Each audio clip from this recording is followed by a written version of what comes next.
Donc bonjour à tous, on est aujourd'hui avec Catherine Delay, directrice du CIEDEL, qui va nous parler des modèles de développement.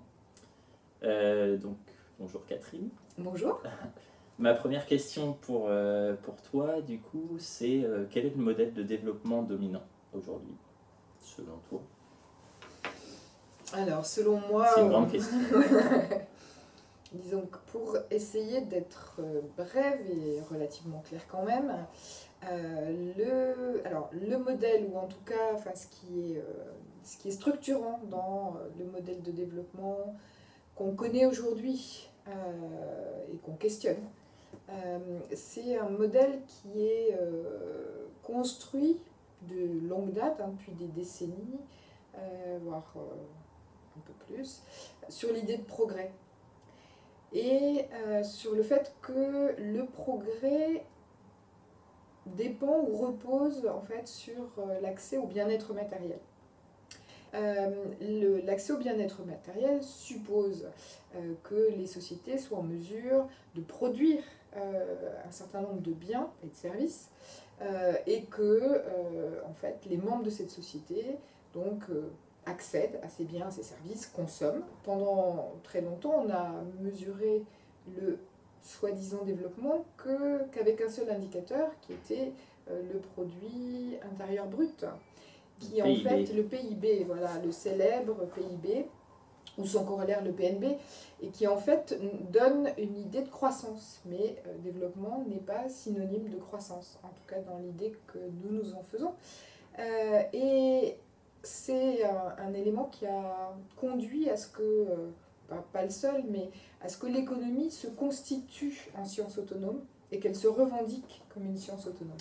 Alors, bien sûr, depuis maintenant une grosse vingtaine d'années, on a réintégré aux côtés de l'économie les préoccupations, la dimension sociale, notamment grâce à un certain nombre d'économistes qui pensaient les choses différemment.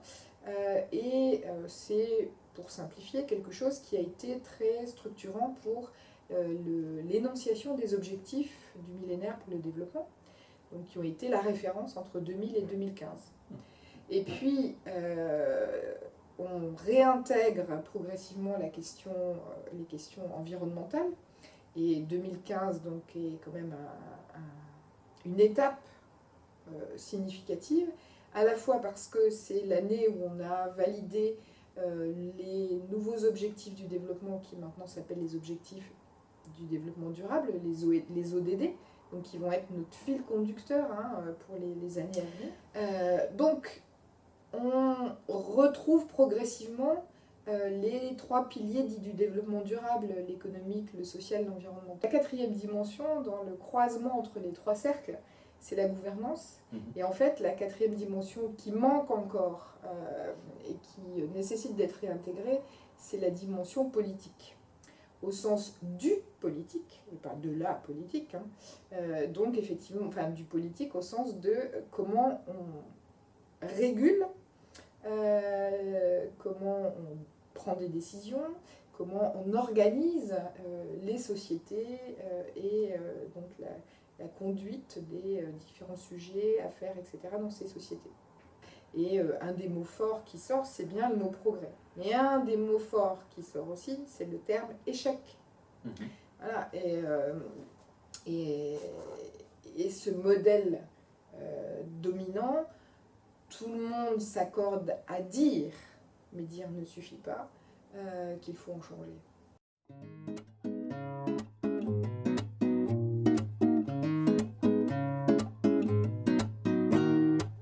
I take a breath, don't lose my time with